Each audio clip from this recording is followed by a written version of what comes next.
Todas as minhas entradas para o UFC Covington contra Buckley. Agora, se liga!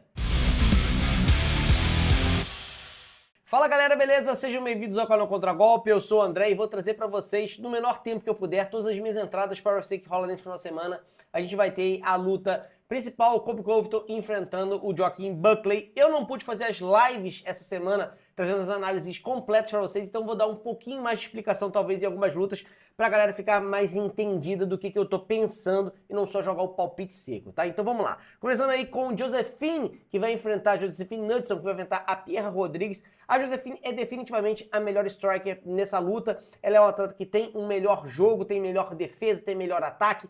E agora eu acho e acredito que a Pierra tem condição de vencer esse combate. A Pierra é a zebra, mas eu vou nela, tá? Eu acho que é uma luta que deve ir pra decisão. Eu acho que tanto uma quanto a outra não tem a característica de levar a luta pra via rápida, então acredito numa decisão das duas. Então apostar que a luta vai durar mais do que um round e meio, que o segundo round vai começar, são válidas. Eu vou na zebra, eu vou de Pierra, porque eu percebi nas lutas que a Pierra já fez no UFC que quando a coisa aperta, a Pierra muda a estratégia de trocação pra queda. E ela tem utilizado isso cada vez com mais frequência porque percebeu que dá certo, tá? Ela se deu mal quando ela tentou usar queda contra uma atleta que tinha jogo de finalização, mas não é o caso da Knudson, tá? A Knudson tem 0 finalizações na carreira, então eu acho que a Pierra tentar buscar o jogo de queda é um jogo que ela pode derrubar e controlar. Apesar dela ser zebra, acho que ela tem condição de vencer, acho que ela vem mostrando um casamento de jogo que pode complicar a vida da Knudson. A Knudson, por sua vez, tem que defender queda para poder se manter viva na luta. Então eu vou entrar com a Pierra. Se ela não conseguir quedar, se ela for frustrada pela Knudson, eu tiro meu dinheiro e dou o meu cash out. Mas se ela conseguir quedar e controlar a Knudson no chão, é uma boa aposta. David Grant que vai enfrentar o Ramon Taveras. É uma luta em que o favorito, leve favorito, basicamente um empate, a gente tem aí o David Grant. O Grant tem 38 anos, teoricamente seria um fator que poderia contar contra ele, contra os 30 anos do Taveira. Os números do Taveira, estatisticamente, são bem melhores, mas contra que nível de adversário, né? A gente tem o Taveras com pouquíssima experiência dentro do UFC, que vai enfrentar um Grant que já vem muito mais rodado. Nesse casamento de estilos, eu vou confiar mais no medalhão do que na promessa. Eu vou de Grant. Acho que o Grant consegue controlar a luta, ele consegue dar aquela freada nesse ímpeto do Taveras e sai com a vitória por decisão. Vale ressaltar que o Grant pode vencer por finalização e que o Taveras tem poder de nocaute. Então, nesse caso, eu não vou apostar em round, vou apenas numa vitória seca do David Grant. Miranda Maverick contra Jamay Orth. Essa é uma luta em que eu acho que a Miranda Maverick vai vir para quedar e vai quedar o tempo inteiro. Ela é uma atleta que tem um jogo muito forte na luta agarrada e eu acho que ela tem a condição de levar esse combate com tranquilidade. Não é a praia da Jamay essa defesa de queda, eu não acho que tem defesa de queda o suficiente para as investidas que vêm do lado da Maverick, então eu acho que a Miranda Maverick vence essa luta e vence na decisão. Corre o risco até dela finalizar, ou seja, acabar com a luta antes da hora. Nesse caso, eu apostaria simplesmente na vitória da Maverick, mas a odd está muito esmagada. 1.17 apenas de vitória da Maverick, então nesse caso eu aconselho você a não apostar. Embora eu acredite na vitória da Maverick, o risco dela, sei lá, torcer um pé durante a luta e perder o combate existe. E eu não vou arriscar 100% de prejuízo contra apenas 17 de retorno, então nessa luta eu fico de fora. Miles Jones contra Felipe Lima. O brasileiro Felipe Lima tá com um hype muito grande, a galera confiando demais nele, principalmente por conta do seu último combate, em que ele venceu aí o Naimov, lutando na casa dos caras, realmente aceitando a luta de uma hora. Foi realmente um feito muito impressionante. É um atleta pra gente ficar de olho, mas nessa luta eu acho que o Miles Jones tem mais experiência e vai vencer o combate. Essa é a segunda zebra que eu vou colocar nesse evento. Eu acho que o Miles Jones vence essa luta por decisão. O risco que o Miles Jones corre é do Lima conseguir um jogo de finalização, tá? Mas eu acho que o Miles já fez o suficiente aqui pra mostrar pra gente que consegue se defender bem dessas posições. Então eu acho que dá Miles vencendo por decisão. Também se for luta do Felipe vencendo, a primeira opção que eu colocaria também seria por decisão. Nesse caso, como tem decisão pros dois lados, eu acho que vale colocar que o segundo round começa e que a luta vai durar mais do que um round e meio. Sean Woodson contra Fernando Padilha. O Padilha ainda não me convenceu, tá? Ele ainda não me convenceu. O Woodson, Pairulito, é um cara que é muito forte no jogo de controle de distância, é um atleta muito longilíneo, tem envergadura muito grande. Apesar de algum poder de finalização, de algumas habilidades para encerrar a luta por via rápida do Padilha, eu acho que essa luta vai dar Woodson vencendo por decisão, tá? Minhas apostas são Woodson por decisão, de novo, mais do que um round e meio e segundo round começa. Joel Álvares que vai enfrentar Dakar Close. Eu acho o Álvares um trapaceiro danado, né? O cara já não bateu peso várias vezes para essa divisão de peso. fica lutando acima do peso e aí consegue nocaute, finalização, faz seu nome em cima do adversário aceitar ele lutar mais pesado.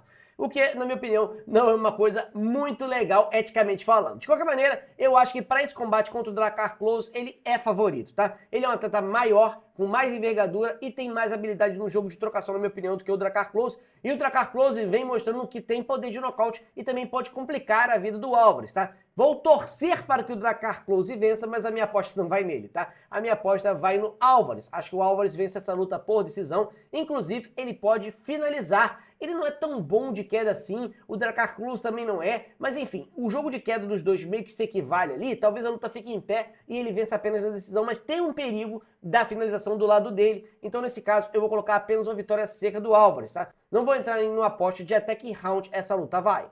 Michael Johnson que vai enfrentar o Azaitar. O Azaitar tomou 2 nocautes seguidos e por isso está como zebra nesse combate. Ele é um atleta muito, pelos resultados do UFC, 8/80. Ou nocauteia ou é nocauteado. Nesse caso, eu vou no Michael Johnson, tá? Michael Johnson tem mostrado desempenhos que, apesar de não vir a vitória, ele vem desempenhando com competitividade. É um atleta que é muito experimentado aí dentro do UFC. Não acho que ele vai nocautear o Azaitar, apesar do Azaitar ter tomado 2 nocautes seguidos, isso já tem algum tempo. Ele deu um refresco para sua cabeça, acho que o cérebro dele já voltou pro lugar e o Johnson não nocauteia ninguém há um tempão. Então assim, apesar dele ter no histórico dele muitos nocautes, tem um tempo já que o Johnson não é mais esse Johnson, né? Então eu vou dele, acho que o Michael Johnson vence o combate, mas vence por decisão. Nesse caso, acho que vale a pena colocar que vai durar mais do que 1 round e meio e que o segundo round começa, embora essas durações, mais do que 1 round e meio e o segundo round começa, tem um risco maior do que as outras lutas que eu falei aqui. Então muito cuidado na stake que você vai usar.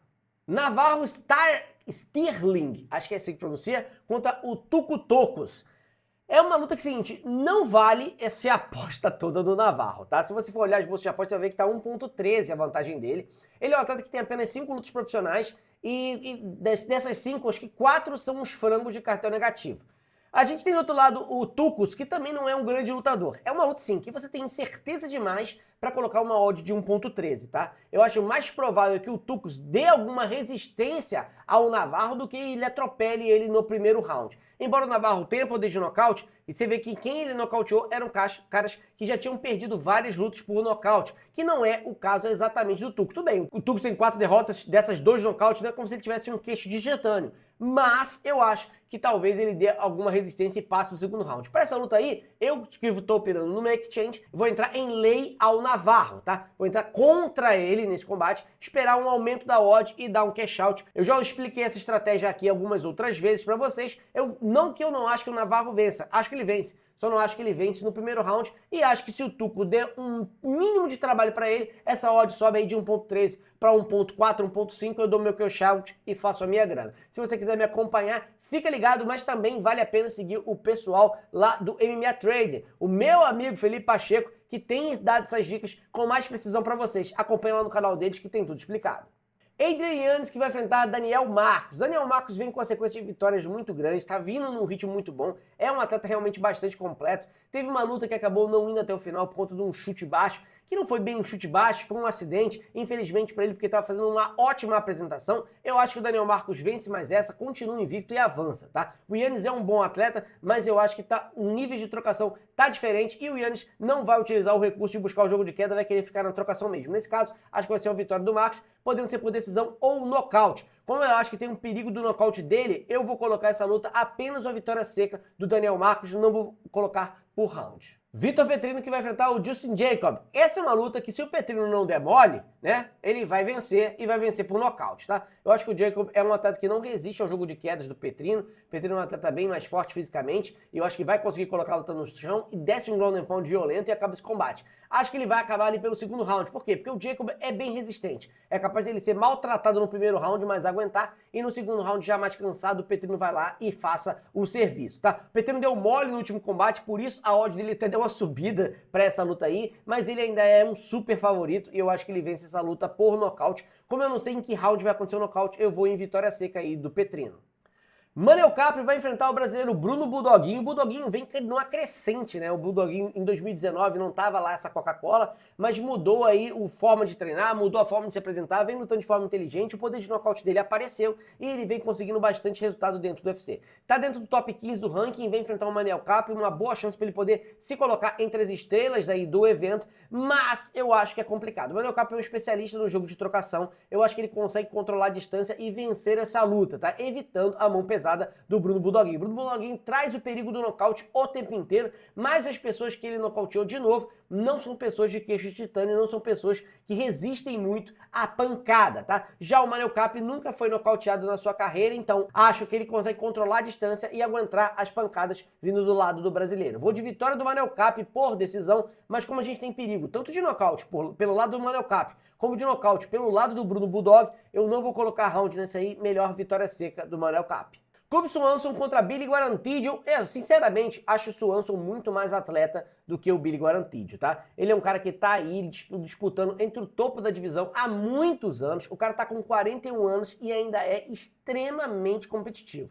Eu acho que essa luta vai ser uma guerra, uma luta muito apertada e provavelmente a melhor luta da noite, tá? A gente vai ter uma disputa no jogo de trocação, basicamente. Não acho que nenhum dos dois atletas vai para a luta de solo, a não ser numa oportunidade. O Cub Swanson tem umas finalizações que ele tira da cartola, mas normalmente o atleta recebeu um golpe, ficou meio zonzo e aí ele se aproveita, mas não é o cara que busca o jogo de clinch, busca derrubar o tempo inteiro. O Quarantillo segue mais ou menos na mesma proporção. Nesse combate eu vou acabar apostando no Quarantillo. Apesar de eu achar que ele não é o melhor atleta, ele tem a jovialidade aí ao seu lado. Aos 41 anos é difícil confiar ali no Cub Swanson. Então coloco a vitória do Quarantillo por decisão. Nessa luta acho que vale colocar que vai durar mais do que um round e meio e que o segundo round começa. Colby Covington contra Joaquin Buckley, luta principal do evento, né? O Colby Covington que já disputou o cinturão dessa categoria 3 vezes, se eu não estou enganado, né? E não teve sucesso. É claro, se você for olhar o retrospecto recente das lutas do Colby Covington, só lutou contra o cara que está no topo da categoria, ou desafiante pelo cinturão, ou campeão. Então o cara vem com um hype muito grande. Muita gente teve uma época, né, em que muita gente acreditava que ele era o único cara possível de bater o Kamaru Usman no auge, e ele não teve sucesso ao fazer esse combate. Ele que melhorou muito no seu jogo de trocação, mas ainda é um cara sem poder de nocaute e usa o wrestling como a sua principal arma de jogo, né? Vai enfrentar o Joaquin Buckley, que entrou no UFC usando muito seu jogo de chutes, seu poder de nocaute, mas depois que mudou de categoria, né, ele lutava na categoria dos médios, desceu para os meio médios, ele veio usando o mesmo jogo do Covington, né? Veio usando um jogo de luta agarrada, de quedar o tempo inteiro, de controlar a luta, ainda com o poder de nocaute. Então é como se ele fosse um Colby Covington com poder de nocaute. O Covington é maior, tem 1,80, mas o Joaquin Buckley compensa isso com uma envergadura de 1,90. O cara tem uns braços gigantescos. Então nessa luta, nesse contexto todo, em que eu acho que o Colby Covington, que a galera muito tem na memória como grande lutador, é um lutador de 2019, 2020, a gente já tá em 2024, ele foi muito pouco ativo durante esse período, eu vou de Joaquin Buckley, tá? Eu acho que o Buckley vai conseguir manter o jogo de trocação funcionando. Acho que no jogo de wrestling ele não é tão bom contra o Colby, mas ele fisicamente eu acho que vai estar mais forte. Então vai resistir ali ao Colby, talvez até quede o Colby Covington, tá? Eu não sei se seria a melhor estratégia para ele, mas talvez ele faça isso. E ele tem um jogo de trocação melhor e com muito mais poder de nocaute do que o Colby Covington. Nesse caso aí, eu acho que a gente vai ter uma luta truncada nos primeiros rounds, mas eu acho que o Buckley encontra o Covington ali e comete o crime no terceiro round com um nocautaço. Então vou de Buckley vencendo por nocaute. Nesse caso, acho que dá pra colocar que vai durar mais do que um round e meio e que o segundo round começa. Não vou arriscar que vai durar mais do que 2 rounds e meio, porque o poder do Buckley é muito grande, mas ele normalmente não aparece no início da luta, aparece mais pro meio e pro final da luta, então por isso que eu tô arriscando colocar aí mais do que um round e meio e que o segundo round começa. Bem, esses são meus palpites, espero que você faça green, porque se você fizer green, sinal que eu fiz green também. A gente se vê na próxima, um grande abraço e até mais!